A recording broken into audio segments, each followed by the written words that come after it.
All right. Welcome back to Nick the Pullers podcast, episode 7. If you're new here, this is a show where Josh and I talk about the comic books we're reading in hopes to get you to read more comic books so you'll spend as much money as we are. Isn't that right, Josh? Oh, yeah. It's lots of money. How you doing, Josh? I'm doing pretty good. It's we're a few weeks behind, but we've both been on vacations. Yes. So, yeah, I apologize. I was on vacation. Sorry, not sorry. My wife and I, we needed a vacation. So we went out of town for a while, and everybody's like, when are you guys going to talk about all the Rebirth stuff? And I'm like, as soon as I get back. It's just we happened to take a vacation that was a week long. Yeah. So I left on a Wednesday and got back on a Wednesday. So it was like, oh, that's comic book day. But I did pick up some of my books while I was on vacation because everybody was like, oh, my God, these books are so good. You got to read them, Ray. And I was like, okay. So I found a shop in Florida, and I went and bought some books, and they were pretty good. So, yeah. So, Josh, this Rebirth, we'll get to that. We I know. We have a lot to say. It feels like since we started the show, that's all we've talked about. But guys, like legitimately started Pull List as soon as they made the announcement. Mm-hmm. That's when we realized we needed to do this. This could just become the Rebirth show, which I wouldn't be mad about. But we have another big event to talk about, right? Yes, Civil War II is still happening, folks, and much to my caution, it's a little bit better than I anticipated. Yeah, I think we both really feel that it's better than we thought it was going to be. The tease that we got on Free Comic Book Day was solid.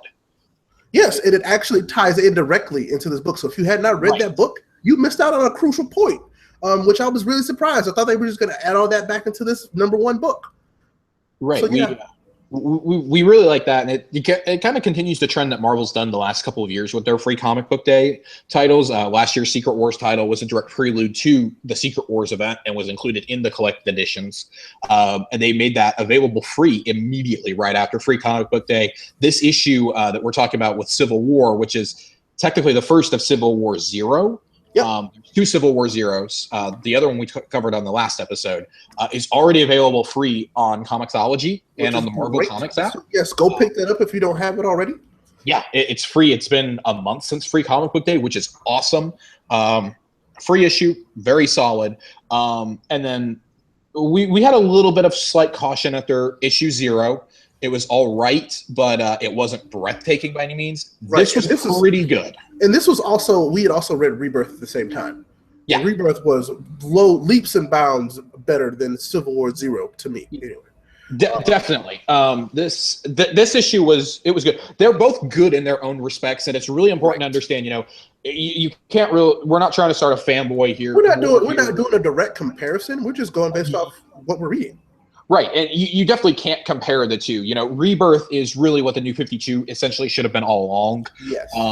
Whereas, when Ray and I were talking about this, planning the show out, doing kind of a roadmap last night, Rebirth is kind of for the more hardcore, for those with a working knowledge, at least, of the DC universe, of the New 52, at least. Read some wikis to get caught up. Civil War is definitely for those who have seen the movies and just want some fun action. Right. It's definitely a lot more easygoing. You can just dive right in. Yeah, you just want to get into the Marvel universe because you're already in the MCU. Now you want to get into the comic book universe, and this is a right. Gateway. Not a great gateway, but it's a gateway nonetheless. I'm not saying that not in quality terms, but in continuity. This is not really a great time to jump in, but you can. No, definitely the better jumping in point. If you want to jump in with with DC, as long as you read a few wikis, Rebirth can be a great point to jump in. Mm-hmm. With Marvel, all you got to do is back up even less than a year and start with all new, all different. Yep, and you're good to go. Actually, that's really all you have to do. Speaking of that, I haven't seen anybody talking about this, but Marvel reintroduced and snuck out the Timely Comics line. And with this Timely Comics line, they're redoing All New, All Different. So if you missed the initial jump-in point for All New, All Different, look for these Timely Comics. They're bundling the first 3 or 4 issues of some of these. The first ones that came out were Avengers, Inhumans, and Doctor Strange. Right. Those are the first 3, and I think Black Widow also. Maybe, but I know that Iron Man is next, and a few other ones. Yeah. They're redoing those. Those collections are $4 each. $4. I'm like, that's not bad. But No, there's a lot of book there. That's a lot of book there. I missed out on a couple of these titles. I know that our co-host on the main show, Kiku, has been telling me I need to read Doctor Strange. I will be picking up Doctor Strange, actually, and I've neglected Inhumans. I've really wanted to read it. It's been tickling my fancy. One that we should be reading. Yeah. Yeah. So, especially with Civil War, the Inhumans are really important right now. So, yes, so we're about to get into that. So, Civil War, Ray. Civil War #1. They did the thing where they start off with all the heroes fighting together. There's nothing wrong, and I'm like, wait a minute, this isn't Civil War. Everybody's working together. That panel was so cool, though. It was really cool. Everybody from across the Marvel universe is on one panel. That was so cool. So I mean, like, just the start of the book, you're with Ulysses, and Ulysses is running away, and he's running from the Inhumans. The Inhumans are like, hey, you're one of us. We don't want anything bad to happen to you. Come be with us. So, we get through that, and then we get into the New York City scene where Josh is talking about that. Everybody, all the Avengers, all the teams, the A-Force is there. All the teams are essentially in New York right now fighting this, looks like giant cosmic being that just came out of nowhere. I was really confused because, like I said, this is the Civil War book, but everybody's fighting together. Everybody's working as a team.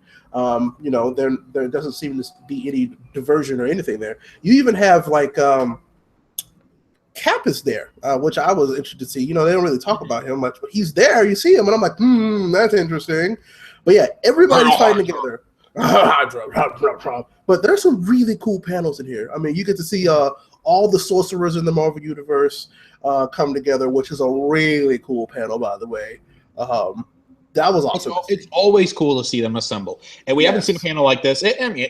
I say it like it's a big deal. We've only seen a panel like this really twice in the past year. I would say the past like 5 years. And it's funny because they both came within the last year. One of them was in Ultimate End #5, and then the other one was in issue 1 of Secret Wars. Both very cool scenes, both very bleak and ominous. This one, though, was like, oh, we know they're going to make it out. Yeah. Right. It's pretty much, there is no like impending, oh, is this actually going to happen? No, you know for a fact that they're going to be successful over this battle. Right. But this is a large scale attack on New York City, and everybody's there. And the only reason why it comes to the realization that the only reason why they knew that this was going to happen, and they were so well prepared. That's what caught me off guard, is that these heroes were so well prepared. Of Ulysses. Ulysses is, as most of us know, is the new Inhuman that can see and experience the future. So it's not just he can kind of see what's going to happen. He experiences what's going to happen and can kind of give a point by point what happens in the future. Yeah. I mean, we kind of feel like we know what the end game is going to be, even though Marvel's trying to play coy with us. I know you and I have kind of shared the theory that this is kind of how the grand reintroduction of Reed and Sue Storm is going to be to this universe, that he will be removed from the greater Marvel universe. They won't kill him off, but he will go live with them, the Future Foundation, and Owen Reese outside of the universe, technically. Really kind of outside of space and time. Personally, I think he may go be with the Silver Surfer. Now that I think and why you do say that, I'm like, I could also see him being killed for the sake of the future. I could see that happen. Yes. I don't. It's weird. Like, I do and don't want to see him killed. I feel like if you kill him, he's an event character. Like, it happens all the time. Is an event character. It would make the event feel meaningless to me. And it would make. We'll get to the two big happenings in the book here in a second. Yes. So anyway, get back to kind of what the little progression of the story. So they win. Everybody's really excited. Everybody goes back to Stark Tower and has this huge party, something similar to what we saw in Avengers, where they're all partying. Literally out of Age of Ultron. Yep. And like literally everybody's there except for Hercules, which I'll talk about later in tie-in, which may be really sad. Anyway, everybody's at this party and blah, blah, blah. And then Tony Stark and Carol are talking, and they're kind of like, all right, well, we should kind of talk to the Inhumans because this isn't usually like normal for them. The Inhumans are still very much they're outliers in this whole situation. So it's weird for them to even be there because the relationship with the Inhumans still isn't the best after everything that's happened so far. But Tony and everybody else, well, Tony, Steve, and Carol are very curious as to, well, how the heck did you know this was about to happen? We have no idea. You just told us what we needed to know and we were there. And this is when Medusa, leader of the Inhumans, introduces everybody to Ulysses. And so, of course, he's kind of like starstruck. Oh, my God, there's Tony Stark and Captain America and Spider-Man and all these people I've looked at forever. And I'm like, well, stop. Please, stop. And so, they're all kind of like freaking out. And they're like, well, let's see what he can actually do. Because Tony is skeptical, which he should be, in my opinion. He's like, well, how much of the future can you actually see? How does it work? And blah, blah, blah. And so, I mean, they're like, the only way for us to actually figure this out so he can show us how his power works is to bring in young Jean Grey. So they bring in young Jean Grey. She can read minds, of course, and she can link everybody's, with her telepathy. And it's like, all right, this will be cool. But young Jean Grey can't read his mind. Mm-hmm. We know that Jean Grey, even when she was young, is one of the most powerful telepaths on the planet. If not the most. Yeah, if not the most at that point. Because, well, the most powerful is dead. Yeah. Sorry, spoilers. Professor X is dead. For years. Yes. But yeah, she can't read his mind. And so then people start to kind of freak out. Spider-Man makes a few really good jokes, like he does normally. Vintage Peter Parker, yeah. Like, Peter Parker's on point in this book. It's pretty great. But this is where you sort of kind of start seeing the spat between Carol and Tony. Because immediately, Carol is like, well, hey, you looking for a job? And she's like, the Ultimates are always looking to kind of prevent things before they start. And Tony's like, are you serious right now? Like, are you trying to get him to join your team with everything that just happened? Like, Tony's like, are you serious? Like, we don't know what this means. You don't play with the future. It's pretty much what Tony's saying. And they're like, what do you mean? You're Tony Stark. You love the future, blah, blah, blah. And Tony's like, yes, I love the future. But he knows that you should not play with, like, prophesizing the future and changing it. Yeah. Tony's had too much experience with that. Exactly. And so they're all like, no, but we can prevent stuff before it happens. And then Tony's like, no, this is literally a choice of morality. And then they're like, really, Tony, you're going to start a conversation about morality? And I'm like, of course, they pin that back on him because it's Tony Stark. He's done some very questionable things in the past. Very questionable things in the past. But it's just, so they're trying to understand Ulysses at this point. And then he has another vision, I think, where it's just kind of like he explains what's happening, what they're going to do, but then Tony's just kind of like, look, I don't really want any part of it. You guys can do what you're going to do, but leave me out of it at that point. And Tony leaves. And everybody's kind of freaking out. And, of course, classic Peter Parker, makes another joke about Tony Stark. It's pretty great. He's like, it's cool for a while, then you get over it. Yeah. So, Josh, how about you check what happens next in New Attilan? What happens next, you need to read Civil War 0 to really understand. A lot of people were shocked, but you wouldn't have been if you read, Exactly. Like, a lot Free of people... Comic Book Day and Civil War 0. Yeah. Rhodey bites the dust. Big time.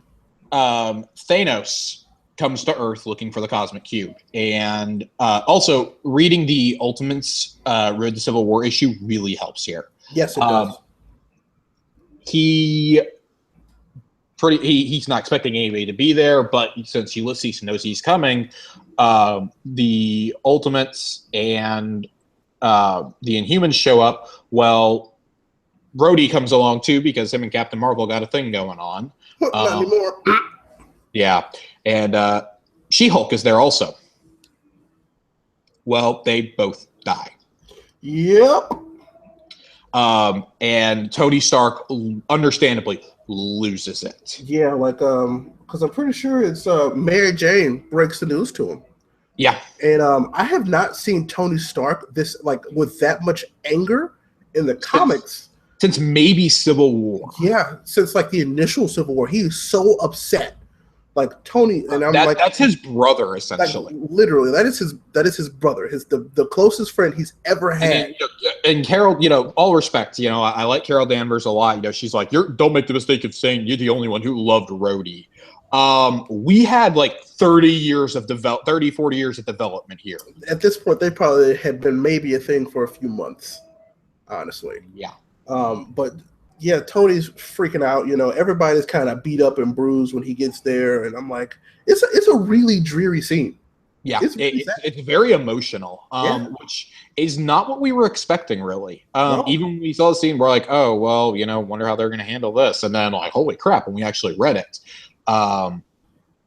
it's very powerful. Like, even T'Challa, he's usually like the most like neutral when it comes to emotion. Like, even he is really sad at this point.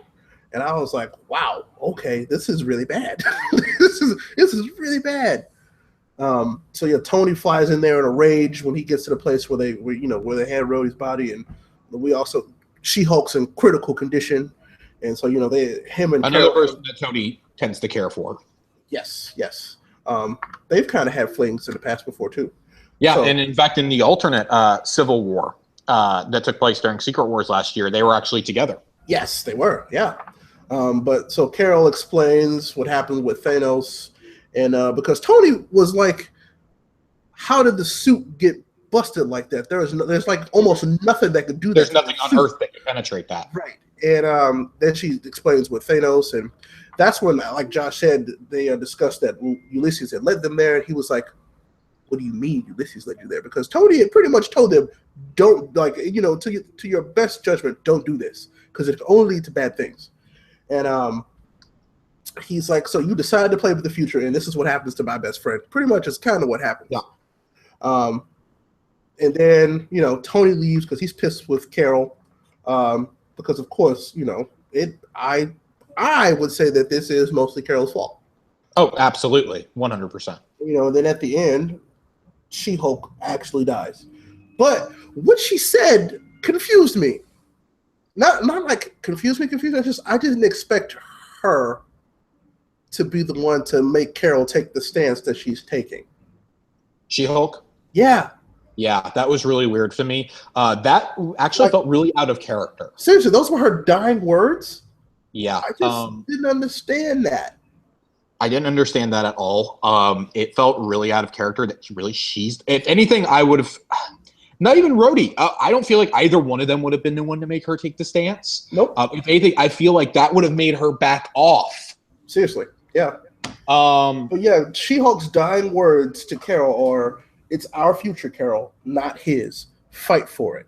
And so I'm like, wait, She-Hulk is, and if you know anything about Jennifer Walters, she's one of the closer confidants that Tony has had in the Marvel universe. Who doesn't really judge him. She understands. She understands trying to battle your inner demons, but also a public persona. And she doesn't really judge him for that. She largely stays away from that. And really, she's the one who tells Carol to take this stance. If anything, I would have expected like Peter Parker or Steve Rogers or something. Right. It's weird because she's the one who's about holding up the law to the fullest of the actual law. But what they're planning on doing with Ulysses is circumventing. Like it's beyond that. It's like, well, then what's the point? She could be talking about Thanos. She could be talking about Tony. I'm still not. It's really ambiguous. I think that she's talking about Tony. Honestly, we know that they've talked about during the actual Civil War event, during Tony versus Carol, like there's going to be a hero that's going to die. Right. And they've said that. A lot of people are, oh, well, we just had two that died. And like, no, that's before the actual war. Yep. That's Thanos that killed them. Like a hero will kill another hero. So I'm really curious to know who it is that dies. That's the most intriguing aspect of this. Sorry, yeah. So you know who I really think it is now that we've started talking about it? Tony? No, I don't think it's Tony. Who? So wrapping up talking about Civil War #1, We'll talk about one of the tie-ins. Gods of War 1. It's the Hercules book. I think that book is actually canceled too. Is it really? Yes. I think it's Hercules. Because the writer of the Hercules book is actually going to DC full time. Ooh-wee. But yeah, I think it might be Hercules. Because who's the writer of Hercules? I think it's Abnett? Dan Abnett? Yeah, he's writing Aquaman. He's writing Aquaman Rebirth. He is exclusive to DC now. Damn. So yeah, I think it's Hercules.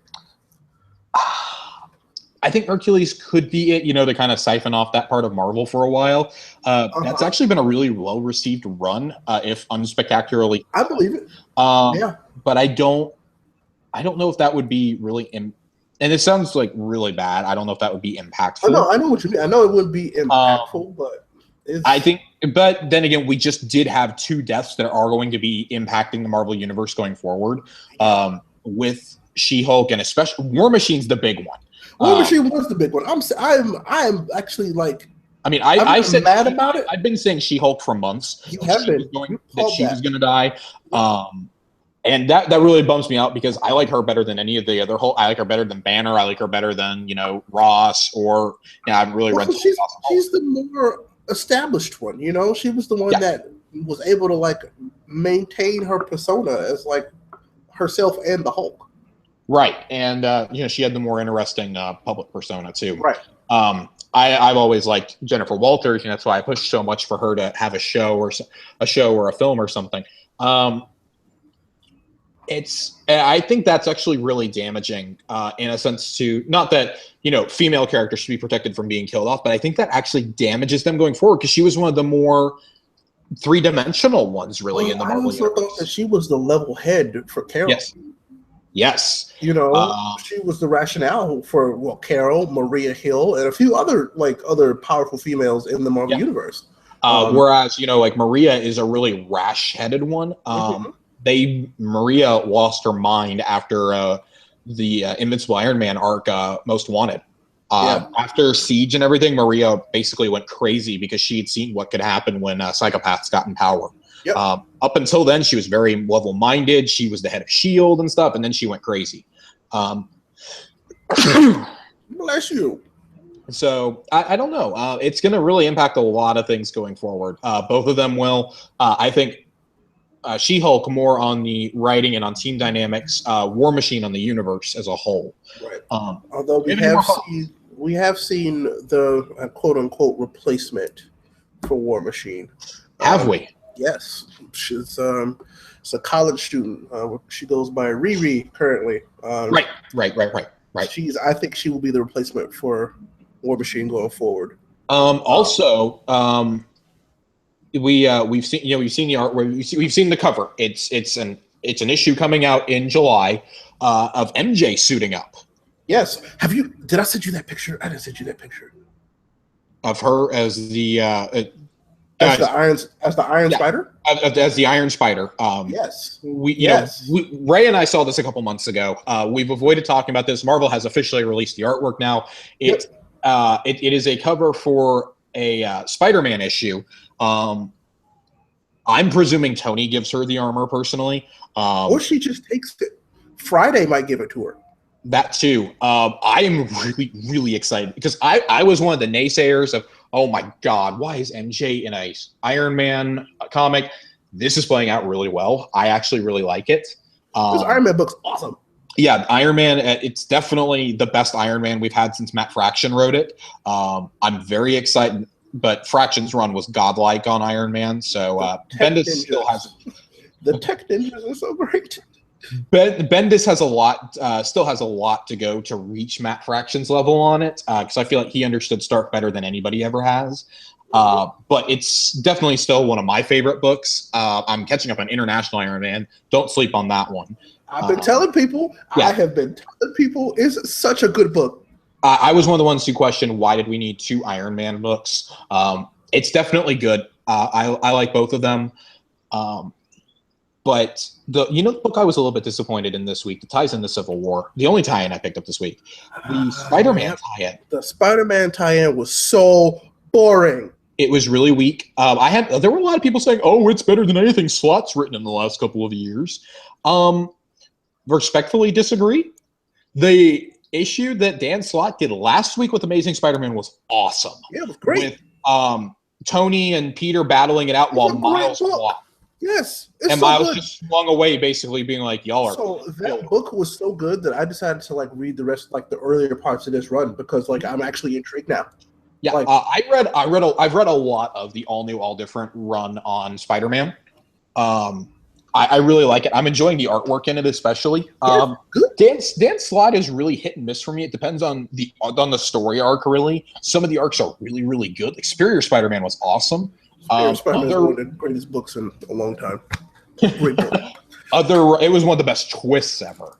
Yeah. Other ones are really bad. And I enjoyed what he did with Cloak and Dagger not too long ago, actually, in this book. So it's been good, but I definitely don't understand people saying like that this is better than anything Slott's been writing. I guess because there's so many Spider-Man fanboys who are determined to hate Dan Slott forever because he doesn't write Spider-Man the way they remember him from the 90s. And the 90s and early 2000s, that really bothers me. This is a really crappy tie-in. This is an example of something that should not be happening. Spider-Man is face-palming on it while Captain Marvel and Iron Man are fighting each other. That's how I felt reading this. It was so boring. It wasn't even like Parker basically was doing the reaction that we had when we found out they were doing this event. Yeah. Although I was upset with Peter in this book because when him and Ulysses were talking, he immediately was like, "Hey, you want a job at Parker Industries? You could help predict the future of what we could do and like make us more money." And so I was like, "Peter, what is happening to you?" Peter has become, if you haven't been following Amazing Spider-Man, I like I said, I've been reading a lot of issues here and there. I know generally what a story's been going. Peter's been pretty corruptible in a sense. He's not as pure as you think he is, really, since the end of Secret Wars. And that's why I'm really happy that Miles is the main Spider-Man right now. Same. Going forward. There's a reason why, him and Tony are having a fallout. Why it seems like a lot of the heroes are kind of shunning Peter too. Are kind of shunning Spider-Man. Peter Parker's kind of a douche. I'm sure we're getting real close to finding out why Mary, and I've fallen a bit behind on Iron Man. I glance here and there, kind of peek ahead because I really like the artwork. I really need to catch up on Iron Man, but I'm sure we're getting really close to finding out why MJ isn't with Peter, if we haven't already. Yeah, I don't know. I'm not a real fan of Peter Parker at this point.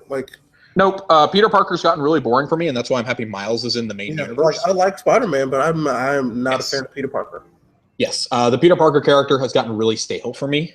Yeah. And the latest character changes they've done to him just made it to where, nope, I'm done. I'm okay with skipping around on the issues, picking them up, maybe one or two per arc, so that way I know what's happening. His current villain is very interesting, though. Yeah. I mean, Slott keeps it interesting enough. The artwork is still pretty good, but Miles is definitely the Spider book to be reading. Yep, it should be. I don't know why you wouldn't be. Anyway, yeah, of the two Civil War tie-ins that came out, Gods of War and the Hercules book is definitely the better one. It's just it's different from everything. It's different from everything else that you're reading in Marvel right now, especially in Civil War. Really, it's different from anything you're reading from Marvel or DC. Right, and I actually don't want to really spoil that one too much. So I want you to go read it. Go read Gods of War 1. It's very interesting. I know some people will like it, some people won't, and that's just kind of the way it is always. But specifically with this book, it's good. I like it. Pick it up. This is the Civil War tie-ins for Gods of War. It is the swan song for the Hercules book. So pick them up if you like them. Wait for the trade to come out and pick it all up for a nice low price. It has been a really acclaimed run. Dan Abnett, great writer, and he will be writing Aquaman Rebirth going forward, which we'll be talking about soon. In fact, let's get going. Let's just go ahead and keep rolling right on into DC Rebirth, right? Yes. We have 2 weeks worth of Rebirth titles to talk about. 2 weeks worth of Rebirth. So we will not be talking about the Flash Rebirth. Neither of us have gotten to that yet. Nope. My shop was completely sold out when I got there. Flash, Detective Comics, and had I not already put my sub list down for Action Comics and Wonder Woman, they would have been gone too. I got there less than an hour after opening, and they were completely gone. All first runs are gone unless they come out July or later, because DC did such a small print. They were scared this was going to be as badly received as Convergence was. That they weren't going to execute it as well. I don't know about that. I feel like this was more. No, that literally is what they were telling stores. That's what they were telling distributors. I don't know. I ain't falling for that. This is create scarcity so people want it more. Also, because there are still boxes upon boxes of Convergence issues in every comic store I go to. It sucks to suck, but these are great. These are great, though. These are awesome. So for the most part, which ones have you read? I have read really all but I've read all but Flash and Aquaman. Okay. Flash, Aquaman, and Detective Comics are the 3 I've not read. So the ones that I have not read currently, I have not read Action Comics. I have not read Detective Comics. Okay. I haven't read Wonder Woman, and I haven't read Flash. And then I also haven't read The Green Arrow. So you basically haven't read this week's. Right. Most of this week's. I read Aquaman. Okay. But I read Batman, I read Green Lanterns, I read Superman, and Aquaman. Those are the ones that I have read so far. But I have all the other ones. I just haven't read them yet. So Green Lanterns. Let's start there. Yes. This is my favorite book right now. When we talked Rebirth, right off the bat, when we talked Rebirth, we talked the conclusion of Dark Side War. I said this is going to be one of my favorite. This is one of my most anticipated books going into it, even though I really don't like the writer. He ruined Star-Lord and Kitty Pryde for me. And I told you to get over it. I'm never going to let Sam Humphries forget that. This was an awesome first issue. It was. The fact that the main conflict right now isn't with the Red Lanterns or anything. It's going to be between Jessica Cruz and Simon Boz. I'm really excited for that, because Simon's kind of being a dick right now. Simon is a dick. And Jessica Cruz is an awesome character. She's amazing, and I want her to take more of a charge. I want her to take the lead. I really feel that Jessica will become the lead of this book. I really feel like it's more her book than anything else already. Right. I think it's hilarious about how they even make the joke of the book. That's like 8 Green Lanterns on Earth. 8. Yeah. 8 Green Lanterns on Earth. Why do we need so many Green Lanterns? I do think that if Jessica proves to be the more popular of the two, like I think she will, and already basically is. The acclaim I've seen for her has been unanimous, coming out of Dark Side War and then coming out of Green Lanterns, that she was the best part of the book. I don't think it's out of the question that they might move Simon to Hal Jordan in the Green Lanterns, the Green Lantern Corps. I still feel like Simon might end up trading in his green ring for a different color before the end of the run. I also would not be opposed to that. He's very arrogant. Yep. And he basically has the attitude of, "Don't you know who I am? I'm a Green Lantern." He's like, "I'm the Green Lantern. The ring picked me." No. He's very condescending towards Jessica and trying to put her down. And she's like, "Well, it chose me." He's like, "Well, you stole it from someone, essentially." Stop being an asshole. I don't that's like. That's basically what he gets told by Hal. I can't wait to see how this book unfolds. I think by the end of the first arc, he may be turning in that ring. I think so. Or at least it leaves him for somebody else. Who knows? Either one, I think I'd be satisfied with. I could be really cool. I'd also like to see, Hal or John come in and like mentor Jessica. That would be really cool. I think that would be really awesome. Have one of them come in for, maybe not Hal because he has his own book right now. Maybe John come in. I don't know what John is doing right now. I didn't really keep up with Green Lantern in the New 52, or with John Stewart particularly. I didn't either. Yeah. So I'm not really sure what he's doing. If anybody's listening to this and knows, please shoot us a message. Let us know. Shoot us a message. Yeah, right here. Let us know. Neatpodcast@gmail.com. Yes. I do like John Stewart a lot. That was the Green Lantern when I was growing up. But I've made no secret of my love for Jessica Cruz. I think she's going to prove to be a very quick fan favorite. And I'm really excited to see what they do with her character. She's not naive, but she's so gentle-hearted as a character. And I think that's going to be taken advantage of. So there's so many storytelling opportunities there. This is an example of being able to introduce a new character, even as a Green Lantern, even though we have so many Green Lanterns. And like Ray said, they make fun of that. You can introduce a strong female character, build her up, and give her her own storyline without having to rely on Hal Jordan or Jon Stewart. And, let her be her own person. I'm very excited for this. And, who knows? Do we know if she's going to be the Green Lantern in the Justice League? No, we don't know yet. Okay. If they do that, that's it. I'm going to be over the moon about this if they do that. I'd be excited for that. That'd be really cool. I think that'd be awesome. Screw Simon. Well, yeah, I don't like Simon, and I'm sure that's the point. They're supposed to learn from each other. Yes. Which is why. So everybody knows the Green Lanterns have a power battery, which is where they recharge their rings. Well, Hal Jordan was like, "I'm getting tired of y'all's bullshit already," and he took their power batteries and merged them into one. So now to recharge, they have to be together to recharge. So it's like, well, that's going to teach you to, be nice to each other or get used to each other real quick. Or Simon's going to try to run off with it. We'll see. I don't know, but I really like Green Lanterns. It's really promising. I also love Jessica Cruz. I am really looking forward to seeing more of her. Yeah. Ray, you really liked Superman. I did really like Superman. We're going with again, there's a lot of spoilers. I'm just going to get out the way. New 52 Superman is dead. Yeah. He's gone. And if you somehow missed that in the Rebirth special or in Superman 52, well, sorry. Yes. But New 52 Superman is dead.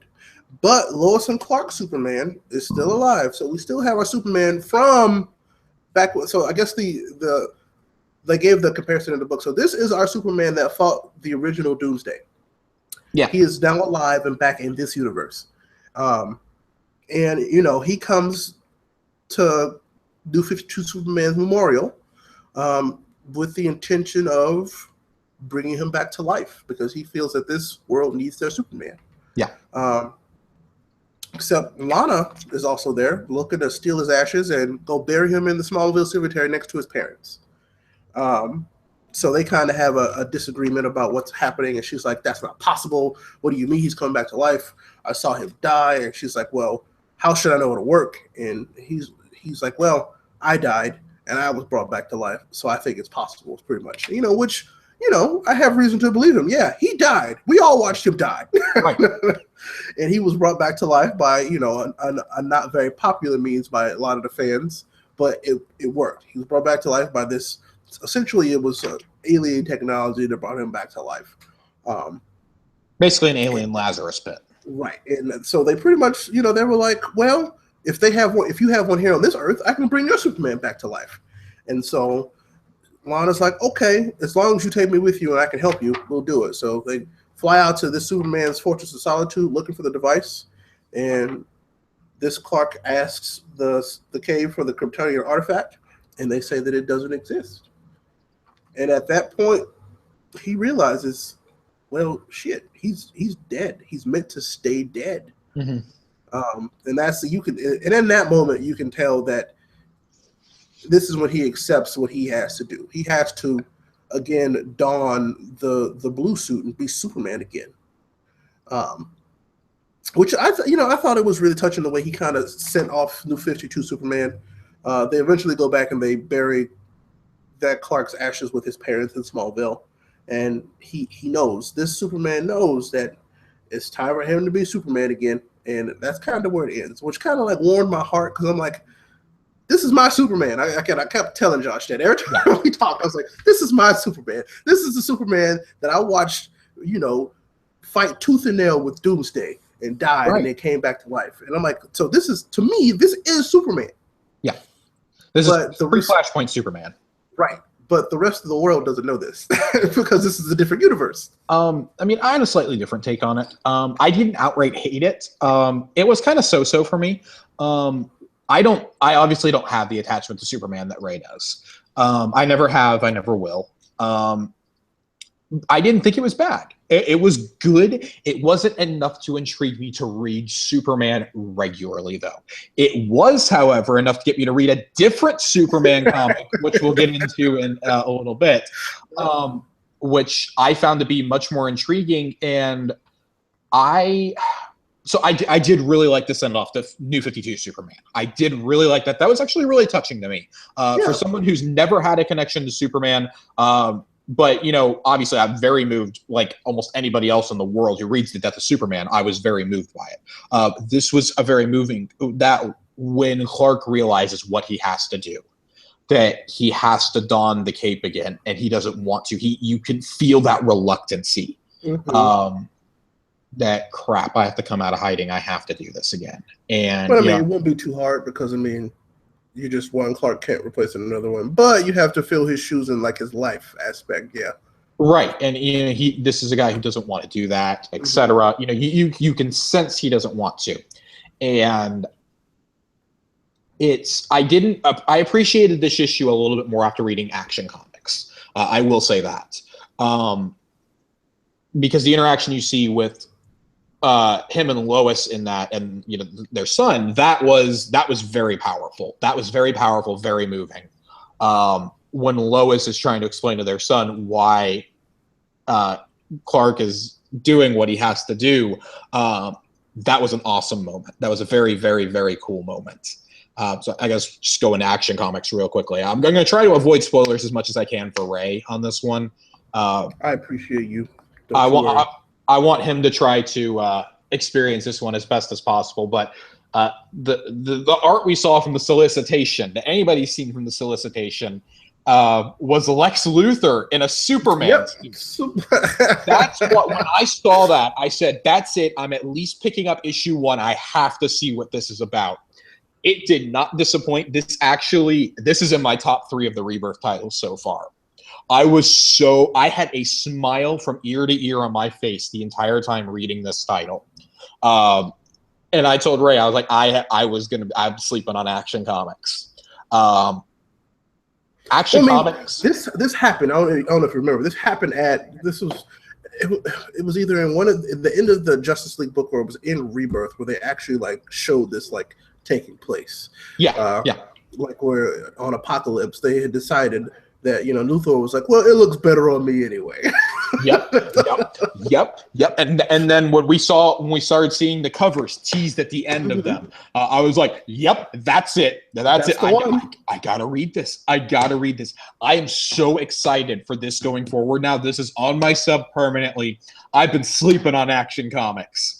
Guys, I'm subscribing to it after swearing I would never subscribe to Action Comics or Detective Comics ever.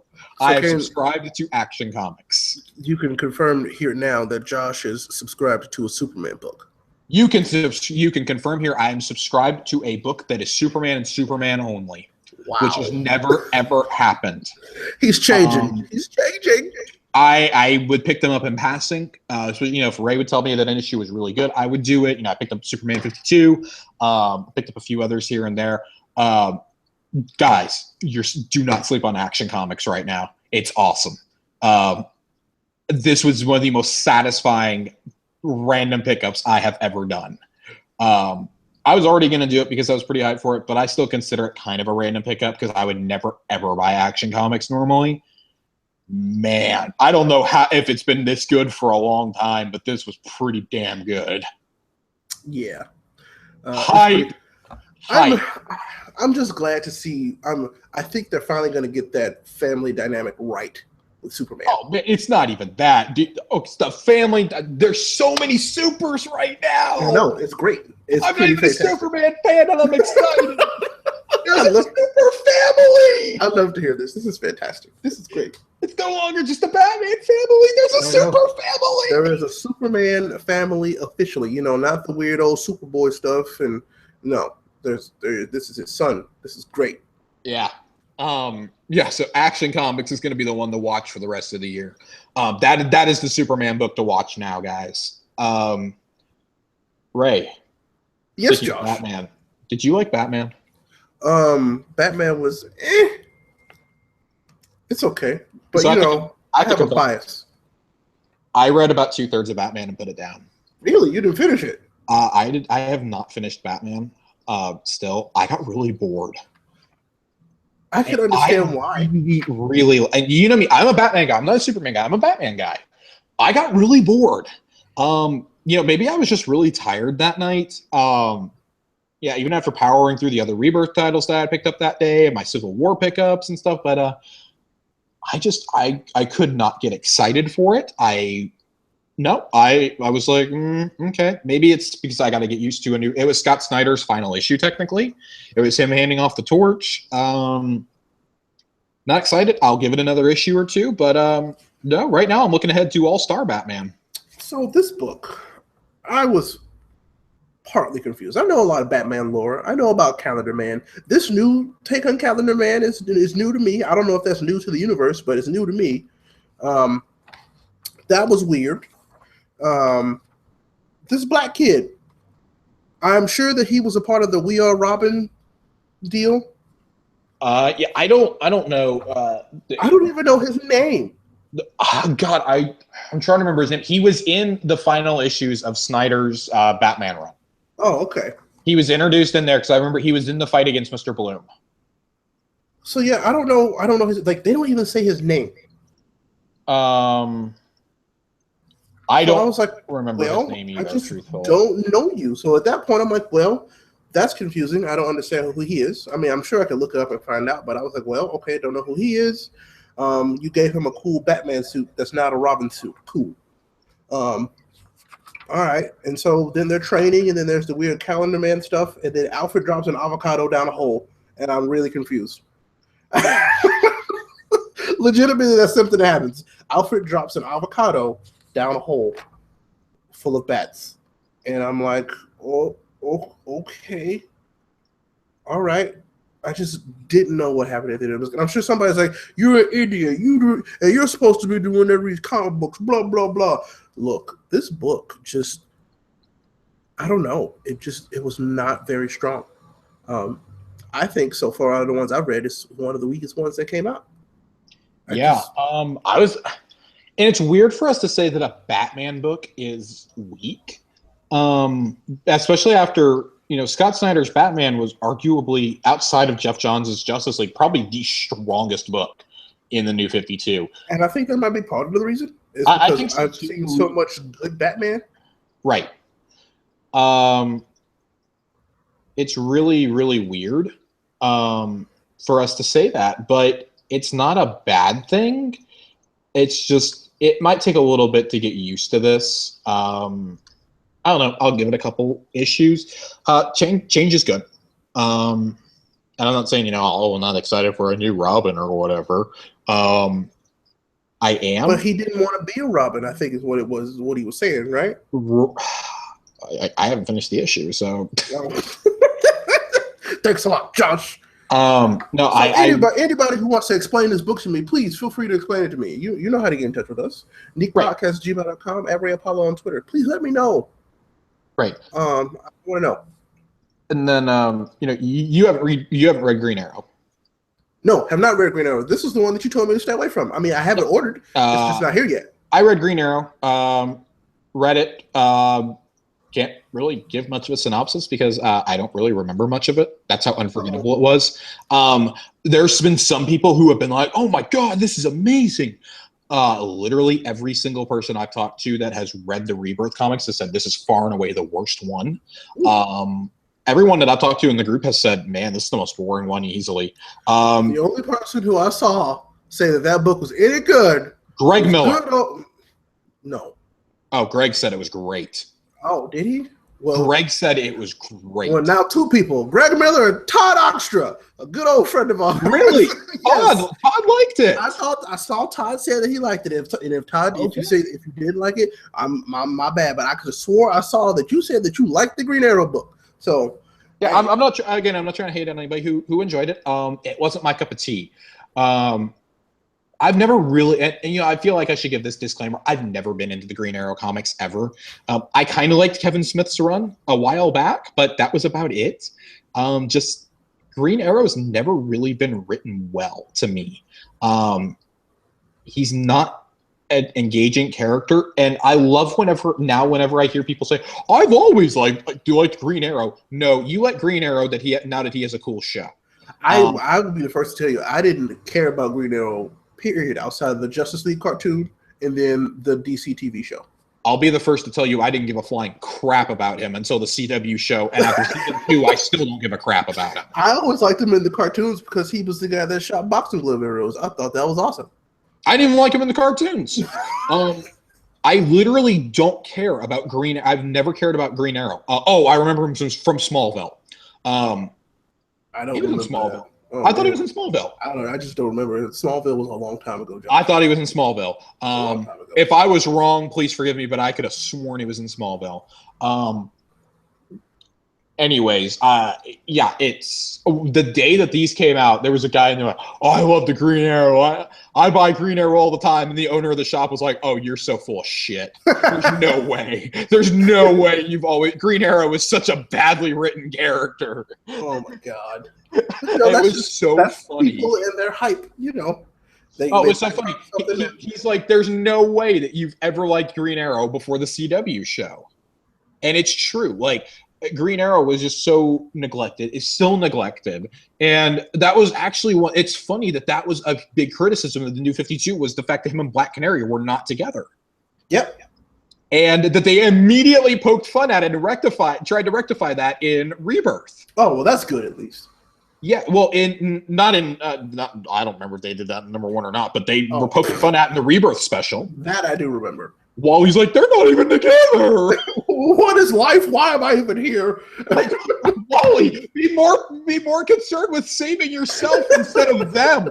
Two B-list characters. They don't even know each other. Their TV show is terrible now. Oh my God. Be concerned with getting onto the Flash full time. Oh my God. But I had not heard good things about that book, and you're confirming it for me. But I'm still going to read it when it comes in. So. And the other one, the only other one that I've read cover to cover was Rucka's Wonder Woman. So this I don't want any spoilers for this one because I'm going to read this. I won't spoil anything. It took me a good day or two to get to this. The hype that we had. I mean, like, still, I have an unmeasurable amount of hype because I know how good Rucka is with this character. So Rucka is a very good.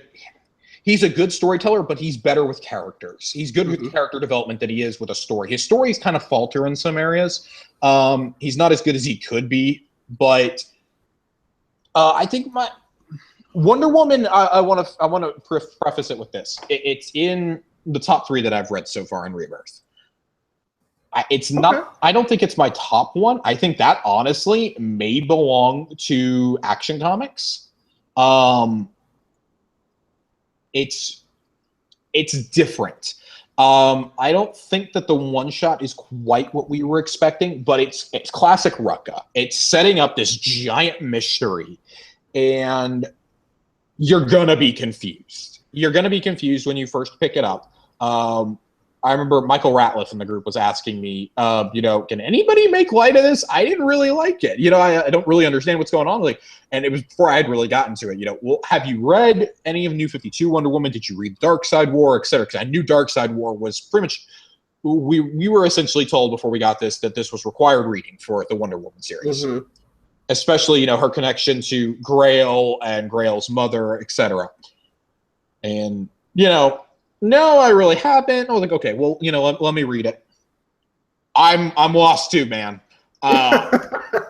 And this is a story that's going to take place. There's 2 concurrent stories that are going on. This is the most unique of the DC books because one is going to unfold in the present day and one is going to unfold in the past.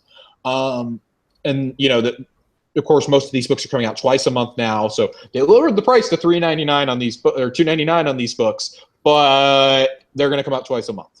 Yep. So you're still but you're spending $6 on 2 books instead. I don't mind paying it on Wonder Woman because it's 2 stories a month.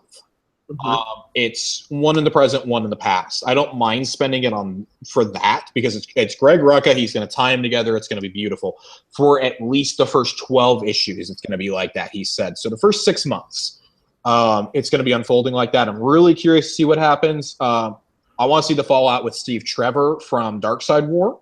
How that affects him. That's right, because I was like, did he die? No, he didn't die. No. I really want to see how that works with him. I think some of that's going to be dealt with in Trinity and in Justice League. So, Well, I mean, because Wonder Woman doesn't have a love interest now. Clark just died. So, we'll see. Yeah, I mean, but she obviously still has a very strong connection with Steve Trevor. I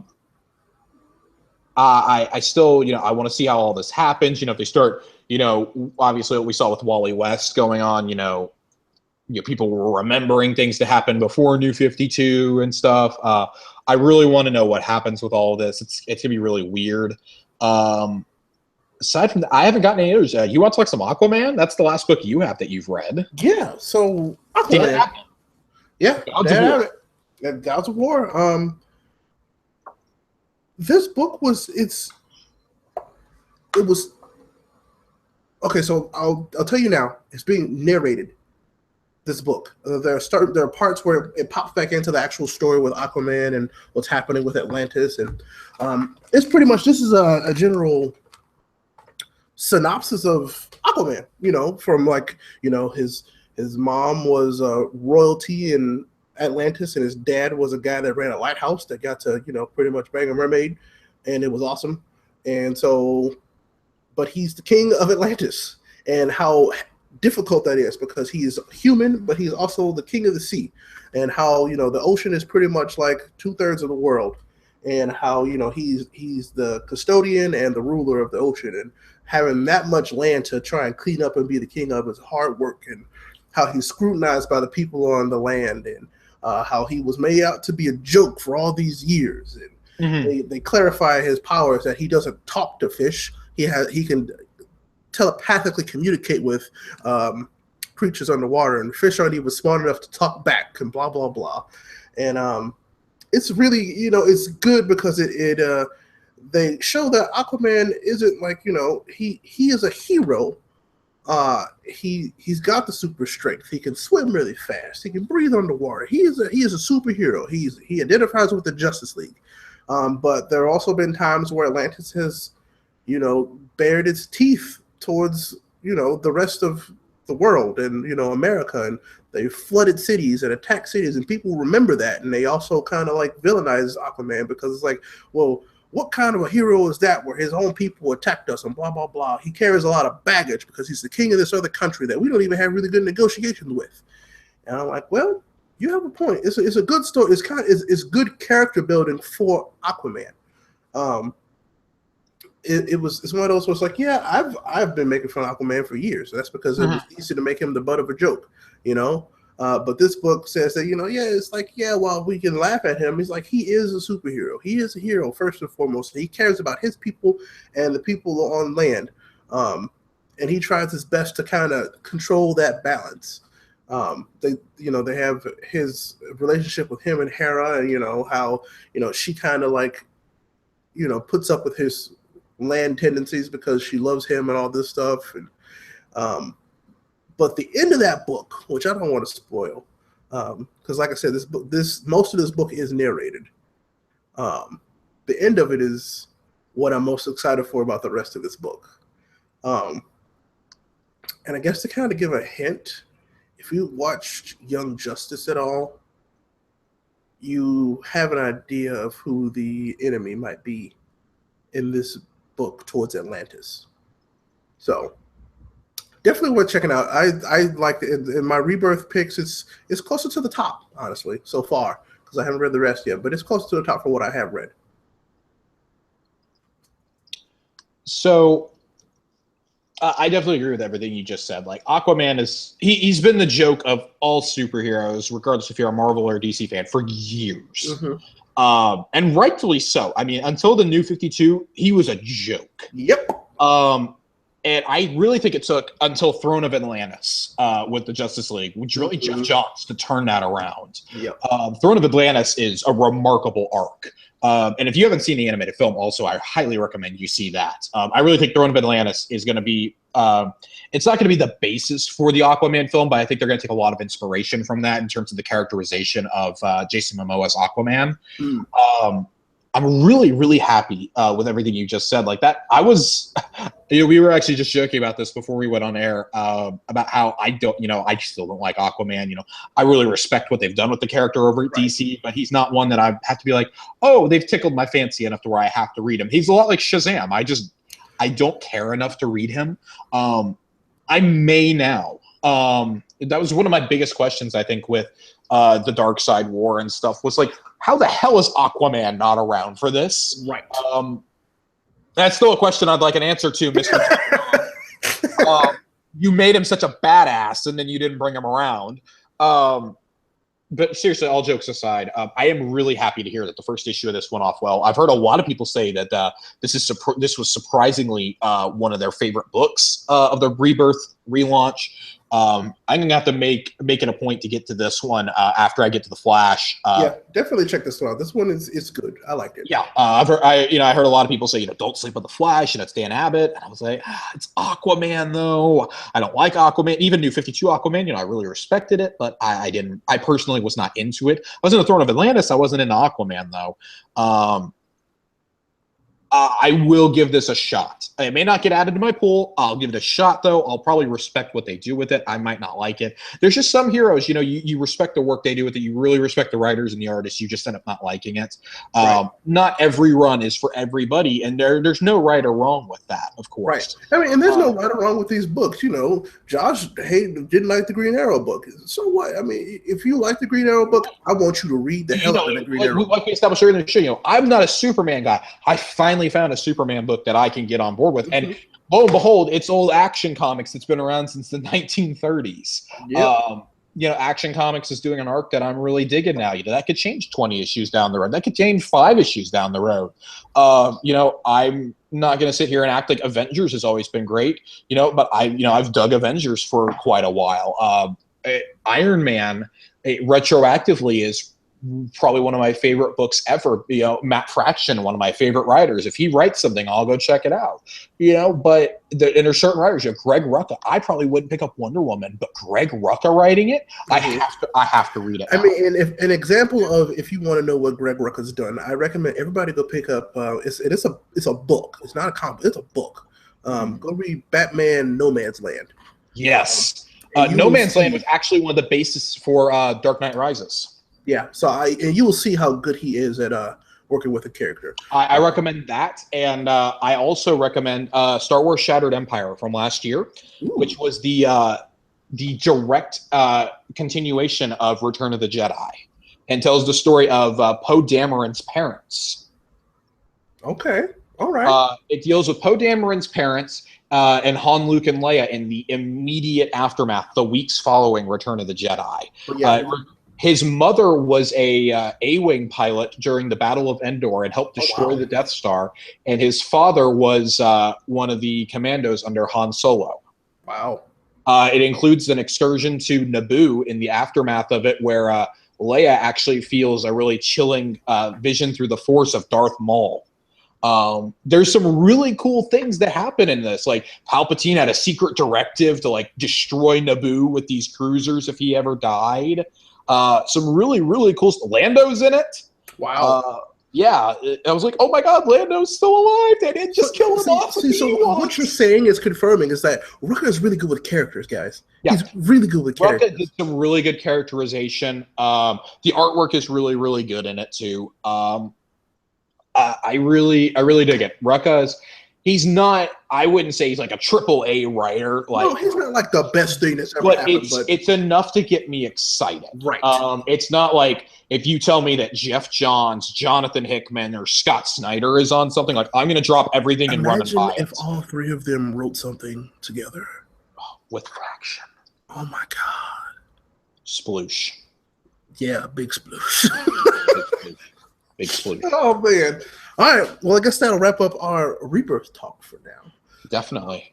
Ray, are you reading anything? Did you pick up anything this week that's not underneath Civil War or Rebirth? Yeah. So let's talk about the other comic books that we're going to be reading. And then, so what we got, and then what's coming out this week for the 15th. So, I did pick up. So when I picked up my Rebirth stuff when I was in Florida, I also picked up Batman Beyond, number 13. I I picked it up randomly because it had a bright yellow cover. I'm not used to seeing bright yellow covers for comic Batman Beyond. And well, just for comic books in general now. Yeah. Yellow is not a cover that they don't use yellow as a color for covers. I was really intrigued. And I was like, oh, it's Batman Beyond. I love Batman Beyond. It's almost time for Terry McGinnis to come back, please. So yes, I got to learn a little bit more about how Dick got there and what's happening, and I'm like, okay, this is pretty cool. I'm ready. But this book had a surprise in it, Josh. Terry was in this book. He's coming back for Rebirth. I need you to go and get this book because it actually had a twist I did not see. So yeah, Batman Beyond number 13. Definitely check it out. I picked it up on a whim, and I'm glad I did. Sounds like a good time to get into this. I will. That really excites me. If anybody's listening to this and does not know, I get really, really excited whenever Terry McGinnis is mentioned. I love Terry McGinnis is my favorite Batman. Terry McGinnis. Yes, Terry McGinnis is my boy. Batman Beyond, Ray and I are so close in age. Batman Beyond was our Batman growing up. Mm-hmm. Return of the Joker is still the best animated movie DC has ever done and ever will do. Don't say that, Josh. I will fight anybody. I will fight anybody who disagrees with me. Oh man. Yep, come at me. But yeah, that was great. I really enjoyed that. But then also picked up, I think the only other one I picked up besides that random Amazing Spider-Man book with him and Tony fighting was Moon Knight, number 3, of course. Yes! Yeah. Have not read it yet, but I bought it because I need to have this. I read that SOP right away. Man, I read that before my Rebirths. I read that before my Civil War. But this is the best Marvel book right now. You converted me on Moon Knight, and I ain't mad about it. I preach the Church of Moon Knight. It's great. I'm excited to read it because I had to catch up on everything else so we get this Rebirth talk out of here, and then I'm gonna sit down tonight and. Can we talk about how great Greg Smallwood's art is yet again? Greg, it's so different from everything else. Yeah, and that's why I love reading this book because it's so refreshing to look at. And also, we need to figure out who the penciler is. Because the penciler and the letterers are, because just the whole book feels so different and so removed from the Marvel universe as a whole. It's so nice. I really, really like it. It's a side. I say this every time we bring this book up. It's a side of Mark we've never seen before. And this book, especially, you wonder in the first 2 books, oh my God, is this guy like insane or is he like actually sane? You wonder it in this one too, but towards the end, you're like, okay, he sees things that we don't. And of course, like he always has. It definitely establishes that, but then other people start seeing it too, and it's really special. And of course, we see more of the bond between him and Frenchie. If you're not a longtime Moon Knight reader, Frenchie is his best friend and ally. This issue more than ever convinced me we have to get a series of him on Netflix soon. That would be really cool because, like we said, like I've told you in the past, I have never been like a big fan of Moon Knight, and it's only because I didn't know about Moon Knight. He's such a niche character. He is. But if done right, if you and it feels really weird to say, if you got somebody like Scott Derrickson to do it, it could be perfect. If you brought Drew Goddard back, he could do a phenomenal Moon Knight on screen, I think. You need to get somebody with the right amount of psychological horror, but action also. You need to have the psychological horror that I feel in it, or not psychological, well, yeah, psychological, but also psychedelic horror that someone like Doctor Strange deals with. Like the mystical side, because, the god of Kanushu. But also, you need to have the hand-to-hand skills of Daredevil, but more. yeah. I would love to see a Moon Knight Strange crossover book. That would be really awesome. That would be especially with his current Doctor Strange run. I would love to see them crossover. Following Last Days of Magic. Ooh, that'd be good. Awesome. That'd be real good. I'd be really excited. I really do like that they're keeping, at least for right now, and I think they're going to continue doing that because it's being so well received. My shop has said they're having problems keeping it in stock. Moon Knight. Yeah, They, I had to put it on my pull list. Yeah, I had to also because it's just they're having problems keeping it in stock. They said of all the Marvel titles, that one and Panther. Well, they were expecting Panther, but Well, Panther's been and so people have been asking me, where the hell is Black Panther, Ray? Well, they've been having weird shipping problems with Panther. yeah, it got delayed to the end of the month. Mm-hmm. So it's coming. Don't worry. But yeah, that was my big book this week. That was my big book the last 2 weeks. That was not Rebirth or Civil War with Moon Knight. So I'm really glad you brought that up. Yeah, so I have to reiterate, folks, we are in a really good time for comic books. I don't care what you like, what you don't like. Go to a comic book shop, talk with some people, and just pick up some books and kind of get into them. There's something for everybody right now. This week, how old you are, how young you are, there is something for everybody right now. And if you want some recommendations, feel free to ask. We've been giving them to people like since we started this show, and I love doing it. It's fantastic. And we don't read just Marvel and DC. That's just what we put on because that's what a lot of people seem to read. We do read a lot from Image. We do read stuff from Boom. I think we read some stuff from IDW also. Yeah, I read stuff from IDW, Boom, Dynamite. I'm all over the place. Yeah. So please just ask. Like we talk about the big books because this is it's the universal stuff that everybody can get into. You know, not everybody's gonna like Weavers or the Power Rangers book, you know, but there's some Marvel and DC are easy to get into, and that's why we talk about them. But again, we say this every time. If you want us to talk about a specific book from a different publisher, tell us. I will gladly discuss it. And hell, you come on and talk about it with us if you love it so much. You just let me know. Because we love to talk about this stuff. As you can see, we've been talking for a while, but it's great, and we really appreciate it. So. But for the week of June 15th, Josh, I'm going to tell you a few books that I'm picking up. Okay. Tell me what books you're picking up. I'll tell you which ones I'm picking up. So from DC, we've got Batman #1. We've got Green Arrow #1 again. There's a lot of number ones again. It's important to differentiate. We had the one-shots, which were #1s, and then we had these #1s. It's an excuse to sell 2 #1s to collectors, essentially. Yeah, pretty much. So but there are different issues, which is really. They will be these will be like the actual continuations of the stories for these characters. Yeah. So we've got Batman #1, Green Arrow #1, Green Lanterns #1, and Superman #1. And then to round that out, we have Justice League #51. If you have been following Darkseid War, please pick up this book. You have to read this book. It's going to tie directly, just from looking at the cover, it's going to tie directly into Action Comics, at the very least. So you have to read these books. And Titans Rebirth #1. This is the one shot for Titans.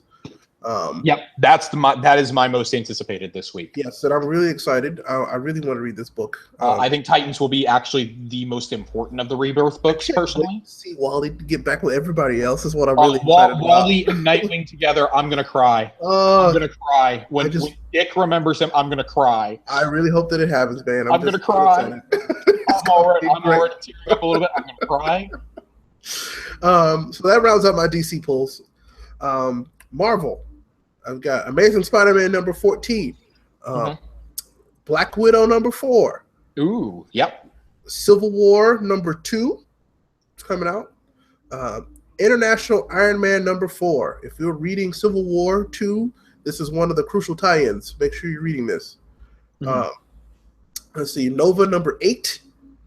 Really? And yes, it's another one of those tie-ins. I think it's going to be a really interesting issue because Nova's remaining neutral. Yep, he's trying to remain as neutral as possible. He thinks it is stupid that they're fighting, and he wants to get away from it. So I'm excited about that. And then honorable mention is a book that I normally would pick up, but it's Spidey #7. And the only reason I have for picking this book up is because T'Challa. Black Panther makes an appearance in this book. So that's the only reason why I'm buying it. Because Claw is in this book for some reason. So, of course. In which book? Spidey #7. Okay. Yeah, so it's not Spider-Man. This is Spidey. Oh, and then the timely releases, just so we're clear. Invincible Iron Man, New Avengers, and Moon Girl and Devil Dinosaur. Yes! Hold on. Wait, Josh, stop everything. I'm sorry. This is me asking you personally. This is me, your friend, Ray. Hey, hi. It's nice to talk with you again. Go buy Moon Girl and Devil Dinosaur. I will. It is it's just one of those books where it's Didn't just we like, just recommend this to Leah and Becca? Yes, we did. If you have kids, This is the buy book. this book for your kids. It is a great comic book for a kid. It's also good for adults, but kids, this is an easy book for them to digest. I mean, it's a little girl with a pet T-Rex. Please read this book. It's great. Definitely pick up the timely version of this because it's actually hard to find now. Outside of that, I think it's actually in danger of getting canceled. So buy this book. It is. It actually is. Even if you just do it for me, go and buy Moon Girl and Devil Dinosaur #1, the timely book. Please, please, please, please. I'd really appreciate that. Thank you for your time. What else we got, Josh? Okay, so my polls are slightly different. In addition to some of the ones you said for DC, obviously Justice League 51, Titans #1. I'll still do Batman. I will not be doing Green Arrow though. I'm going to be doing obviously Civil War 2. Mm-hmm. I'll be skipping Amazing Spider-Man this week probably. I'll pick it up another week. I'm doing Civil War 2 X-Men. I'm very excited to see the X-Men and the Inhumans finally face off. I've been waiting for that, and also because somewhere in these 4 issues, Scott Summers is coming back. Scott Summers has been missing since the end of Secret Wars. In case you guys don't know, it hasn't been confirmed he's coming back in these 4 issues, but they have said we're going to learn what happened to him at some point in the Civil War event. So I'm very excited to know, and I'm pretty sure it's going to happen in this event. I wonder, does he come back as the Phoenix, or is he just Scott Summers? I want to know because he used the Phoenix egg in Secret Wars. I want to know how he comes back, what happened to make him go away in that 9-month gap, because that's one of the big things that's never happened. And Magneto is a very central part of this book. I might be picking this up too. Because the synopsis, Terrigen Mists circle the globe, igniting the human race while crippling mutant kind. But the Terrigen Mists kill mutants, by the way. It is deadly to mutants. When a new Inhuman with the ability to profile the future emerges, the X-Men fear he may tip the scales in the Inhumans' favor, spelling doom for their kind. And one mutant is willing to wage war with the Inhumans and his own people to prevent that from coming to pass. That sounds like Magneto to me. Magneto is front and center on the cover, and there's a shaft of light coming down on him, dividing Storm and Medusa. Damn. All right, I'm ready. I'm very excited for this. I'm ready. I will read issue 1 and see if it's any good. I really do. I actually really do want to see how this turns out. Cullen Bunn is writing it. He tends to do pretty good. So we'll see how that turns out. I had one other one that you were not picking up. I love my Star Wars comics. Star Wars Han Solo is starting. Yeah, I saw that. Yeah. I have heard very good things about people who have read this early. Agent M from Marvel, who is their VP, he almost never talks about the Star Wars comics. He said this is hands down his favorite of the Star Wars comics since they started these. Oh, don't do that to me, Josh. I'm already spending so much money. He said this is hands down his favorite. It was like in all bold caps, just read it. The cover art is awesome. It's a limited series. It's 5 issues. I was really debating about waiting until the end. Doesn't sound like one that you're going to wait on. I can't. I said the same thing with Lando, and after I heard the reviews of issue 1, I was like, nope. And I was really happy because Lando is the best one they've done. That was from Shule. This is from Marjorie Liu. I'm really excited. Mark Brooks from Ultimate X-Men is doing the art. Oh. Yeah. I'm really excited for this. This is going to be awesome. It takes place between episodes 4 and 5. I don't know how many more stories they can do in that time frame. Right. I'm presuming that's when it takes place, at least. Top secret undercover mission from the Rebellion, rescuing a number of informants and spies. His cover for the mission, only the biggest and most infamous starship race in the galaxy. The race Han dreamed of winning his entire life. So, oh my goodness. I'm really excited. This is a classic Han Solo story in the making. I really want to read this. I thought this came out last week, and it didn't. So I was really upset when I got there. Really, really excited to read this. I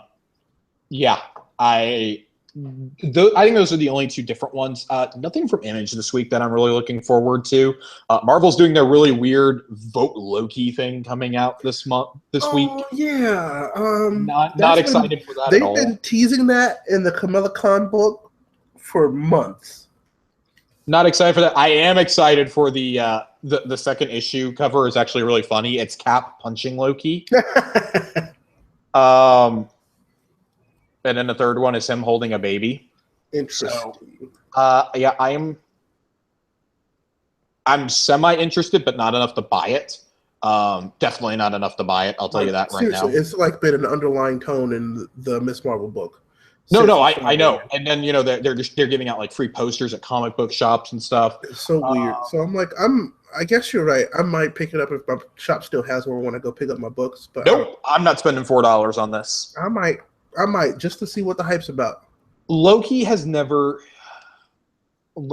God of Mischief, I guess, was okay. I've never really been interested enough to buy a Loki book, personally, that's not in the dollar rack. That sounds really bad, but I just never really have been. I mean, the only time I've ever been interested in Loki is when he's, Tom Hiddleston's portrayal. And then him in the Miss Marvel universe. I actually kind of like this Loki. If it's that same Loki, I think I might be okay with it.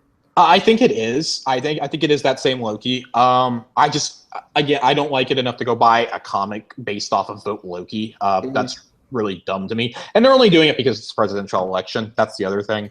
Well, I'd much rather vote for Loki. I'm not going to get into that one, but yeah.